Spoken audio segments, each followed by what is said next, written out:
speak about updates, what's new, some exciting economic figures we have for you. After that, we will hear from UTA, a little ski bus update, UDOT as well, and Tom Kelly, if he makes it here in time, for an update on the Olympics. And I will share just a few last updates as well. So I think we can go ahead and get started. And Nathan, take it away. Thank you. Hi, everybody. Some housekeeping to begin with. Big thanks to Brooks and the staff here at Urban Hill. The only thing better than the Ski Utah press conference is the food after the Ski Utah press conference. So hopefully you guys get to stick around for that. I want to make sure that people also, or media that's here, also grabs resort reps when they're done. Great to hear from us. Welcome, Tom Kelly. Great to hear from Ski Utah, but the real reason you're here is to talk to the boots on the ground, which are the ski resort reps that are here.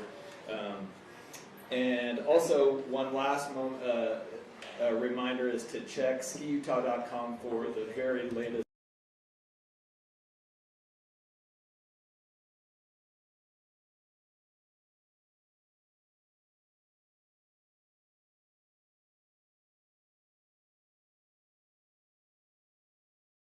find the very, very latest at skiutah.com.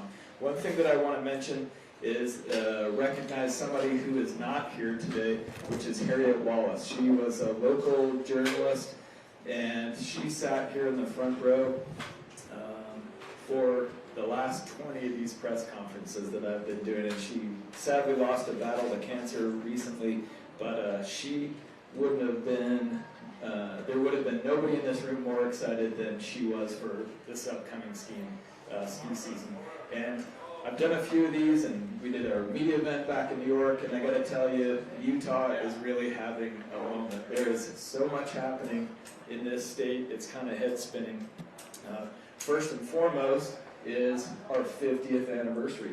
So Ski Utah has been around for 50 years. That's 50 years of the greatest snow on earth, 50 years of growth, 50 years of strong partnership that make this industry what it is today. And if you look back at where we were in the 2002 in the previous Olympics, boy, we've come a long way. The future is looking really, really bright. We're going to get an update from Tom Kelly later. Along with that, we wanted to make we have in partnership with the Salt Lake Community College, and we introduced a lift maintenance course. We have so many new lifts going in, and labor is always on ski areas' minds. It's one thing to hire lifties and servers and all this stuff, but there is a critical need for this skilled labor in terms of lift maintenance. And it used to be that you'd flip a switch and the old fixed grip doubles would go around, and they weren't terribly complicated. Today's lifts are really high tech, and so we've partnered with Salt Lake Community College, and we had one over in the springtime. We had a graduating class, and they're all going to be going to work for ski areas, and you'll hear more about that from us later. And then one thing I want to take a moment and recognize is somebody near and dear to our heart, which is Raylene Davis, who's right here. She has a couple impressive anniversaries and accolades. Her 40th year at Ski Utah was this past season. She hired me as an intern, made me cut my hair. I'll show you the picture later if you want.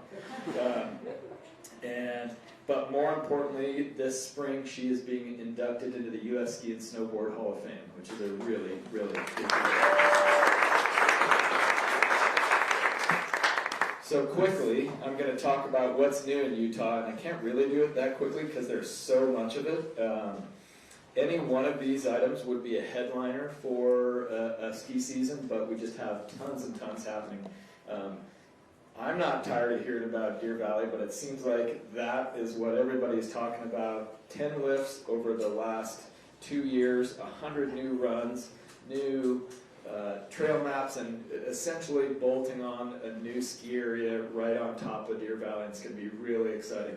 I've had the chance to take a look at some of that terrain in the summertime and the wintertime, and it's going to be some really, really good skiing. So there's nothing more exciting than Deer Valley almost doubling in size, or sorry, more than doubling in size. and more to come. So lots happening in Deer Valley. Sundance just down the road. You know, Deer Valley tends to suck the oxygen out of the room from all this stuff, but there are some huge upgrades here. Sundance is opening the Inn at Sundance, a new 63-room ski in, ski out hotel with an art gallery, wellness center, impressive opening there. They have some new, will have some new terrain and chairlift in the next couple years, so that'll be amazing to watch. There's a whole bunch of, you know, it's not just all this year, there's a bunch to come over the next couple years. Park City Mountain, a new gondola for easier access, and that's going to be coming from the canyon side. That's going to be, a lot of these things are huge, big money upgrades, and they aren't as sexy as they are efficient and just help people move around, whether it's snowmaking or gondolas like this one, getting them out of the base area.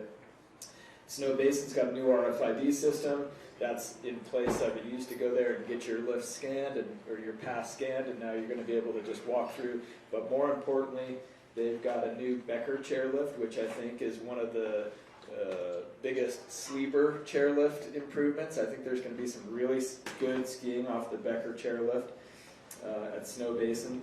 Powder Mountain is one that I'd put in the one to watch category. They have a bunch of new upgrades coming on over the next couple years. This year, new pass holder perks, early morning lift access, and there's a plan for new public terrain in the future seasons. Solitude, I hiked at Solitude this summer and have an amazing, this goes in that boring but important category, amazing new upgrade, $4.5 million in snowmaking improvements. So we all know how important that is just to ensure. And then they also have a whole bunch of new Beeson avalanche towers. So what that does is really allows the resort patrol to get things open faster. And you know, when there's a foot of new snow on the ground, resorts can't get things open fast enough for people. So it's going to be great and efficient for them. At Brighton, new dining options. I'm reading here the Waffle House, but I'm thinking it's a different Waffle House than what I kind of think of. But there will be waffles at Brighton. Somebody's here from Brighton, and you can explain the Waffle House stuff. And the waffle to waffle, waffles at Solitude, waffles at Brighton, Oh. waffle to waffle tour. There you go. Who doesn't like that? That's Julie likes that story. I like waffles. Another one to watch is Brian Head. They've had more than $1.5 million in upgrade, new bladed runs, but they, in the next couple years, they are expanding on both sides. There's a kind of a real estate component, and then they got the green light for some U.S. Forest Service expansion. So over the next couple years, you're going to see a lot coming from Brian Head. One of the largest pound-for-pound upgrades, and I think this rivals Deer Valley's upgrade, is the new Marge's Cabin at Beaver Mountain. This is a big deal. It's put Marge through the ringer, I know that. So it's a new day lodge honoring this Seeholzer family legacy, going to allow them to grow and become even better. And then at Snowbird, the Nest, a new mid-mountain restaurant with incredible panoramic views. If you haven't seen this mid-mountain restaurant, it's just spectacular and much needed at Snowbird to have a great new on-mountain facility there. Again, any one of these things would have been a headliner. And then at Woodward, new mountain season park season pass starting at $449. Really a very value-oriented pass there. Total, this is the headline moment here, total capital investments in Utah ski resorts between fall 2024 and spring 2026 is close to $600 million. It's $500 million in improvements at skiers. It's a big, big deal. We're looking forward to the ski season whenever it does kick off. Like I said, things change quickly, and I know they will. Today is one of my favorite days. For me, it's kind of the official start of the ski season. I know we have a bunch of speakers. I can take a few questions now if you want. I can stick around afterwards and take questions offline as well. Whatever you want. Any If there's questions? any pressing questions for Nathan right now, go ahead and answer them, and then we'll kind of move on from there. Great. Yeah, I guess today with Brian Head announcing its delay by a week, you talked a little bit about the weather. What are you tracking, I guess, in terms of getting this season off the ground? Yeah, for a long time I used to worry about this, and I just don't worry about it anymore. It says greatest snow on earth on our license plates for a reason. Sometimes it comes in early November, sometimes it comes in late November. When it comes, and we've got to remember that our worst seasons are most regions' best seasons. So we could be having this press conference in 2 weeks, and there'd be snow plows and having trouble getting people here. So it's that time of year, so enjoy the hiking and mountain biking while you can, because we're going to be skiing really, really soon. Anything else? If there's nothing else, Julie. I thought I got to escape there for a minute. As you mentioned, with the more than $600 million in improvements, I mean, this is a year that is kind of a banner year for Utah as far as improvements go. How does the state, and this is kind of getting the cart before the horse, but how does the state keep that momentum going, or that enthusiasm going, so that there's not like everybody comes out this year and nobody wants to come out in future years? Great question. I think that momentum is going to keep going, and I think those dollars are going to keep pouring into. I saw this. I'm just old enough to have been around for the '02 Olympics, and I saw the run up to that games, and then it was awarded 7 years out, and now we have, 8.5 or closer to 8 years now. But it's really getting your house in order before the world has their eyes on us in 2034, and I think you are going to see no slowing down in terms of upgrades and improvements for our resorts, and I think you're going to see those infrastructure improvements too from a statewide level. So boring but important, interchanges and roadways and transportation and all that stuff, and I've been involved in conversations with elected officials and all our resorts, and all eyes. A day doesn't go by where I don't hear the word Olympics, and there are two words that I think of when I think of the Olympics, and it's catalyst and deadline.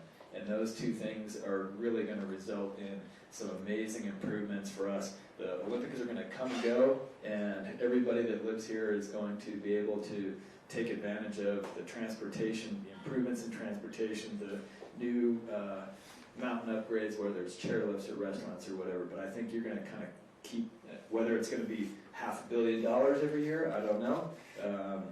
But you're going to see significant upgrades every year between now and 2034, I have no doubt. Could you talk about Utah's current local and maybe new local initiatives? Yep, great question. So for a long, long time, and whenever I meet anybody and say I work for Ski Utah, they say, fifth grade passport. I love that. And so we have expanded upon that in the last several years. Our passport is now 4th, 5th, and 6th grade pass. And so what that is a super inexpensive $69 pass that gets anybody in any one of those grades 3 lift tickets at every resort in the state. Best deal going by far.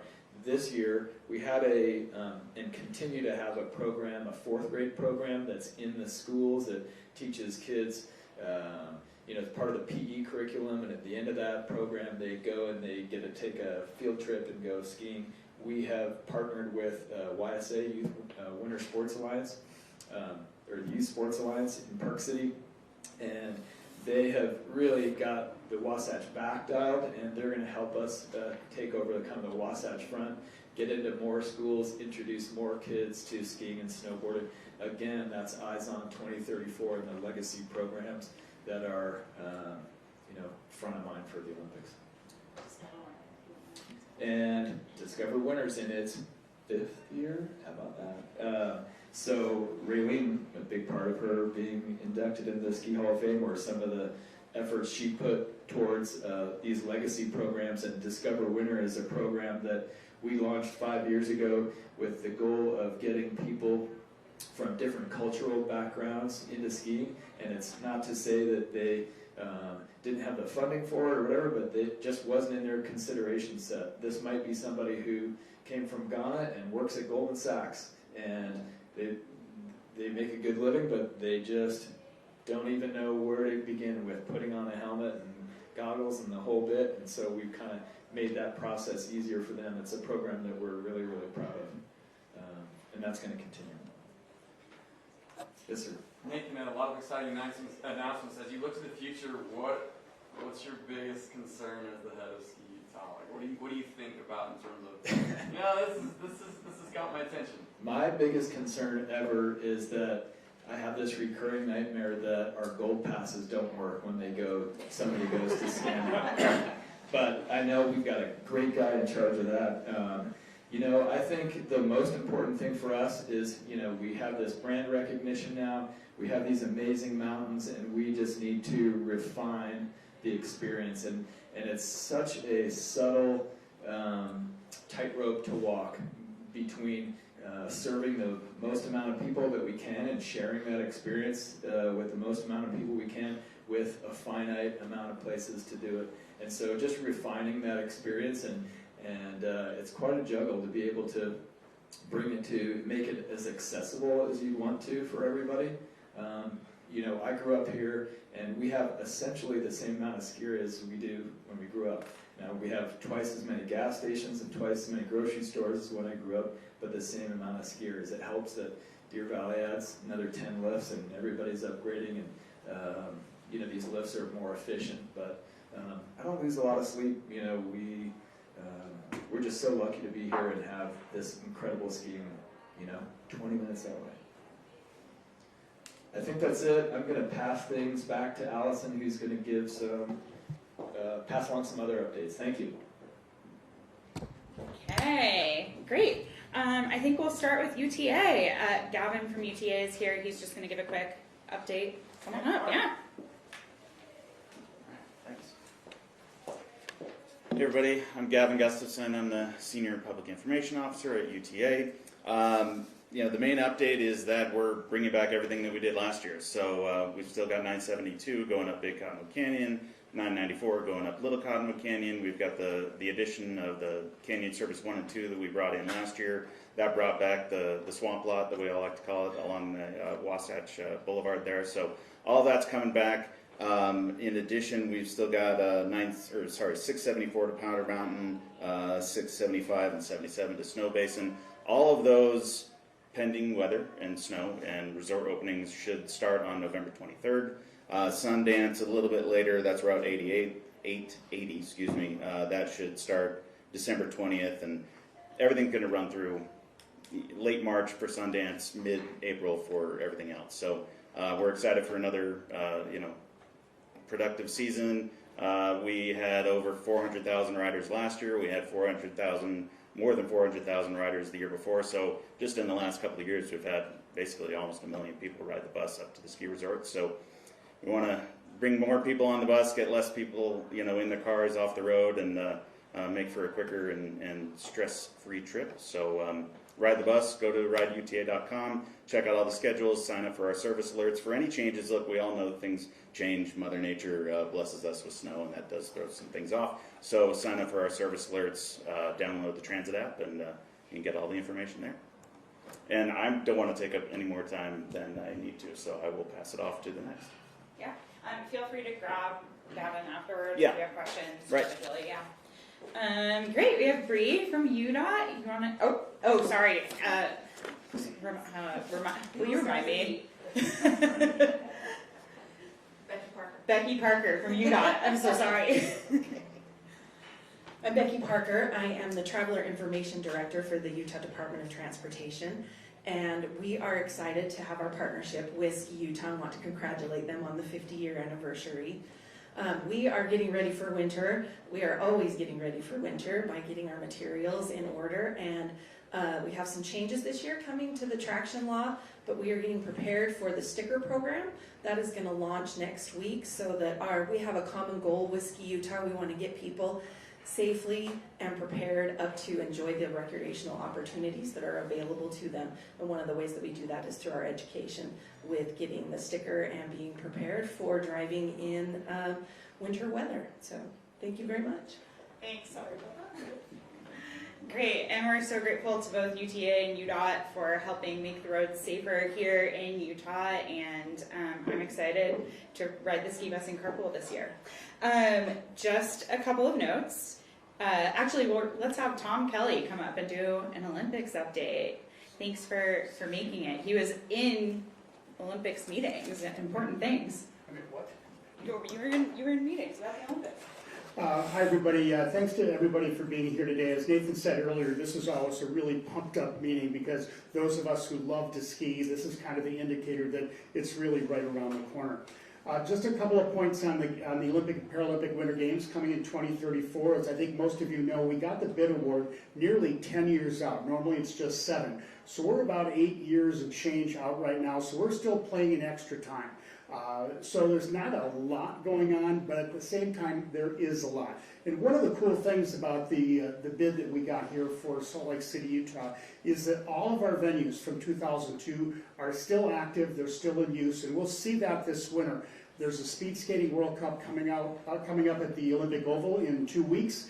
We will have a Luge World Cup of the sliding track at the Utah Olympic Park in Park City coming up in December. And then in January, the traditional Freestyle World Cup at Deer Valley Resort. So a lot of activity coming up here this winter. In terms of what we're doing right now, we don't get commercial rights and means of making commercial revenue until 2029. So one of the big goals for us this past year has been finding private sources of revenue, and many of you know that a few months ago we launched what's called Podium 34, which has already brought in over $200 million from private donors here in the state of Utah. And I'm curious, just one last thing, any of you know how many days out we are now to the games? Okay, Nathan. Is it next Monday is 3,000? Yes.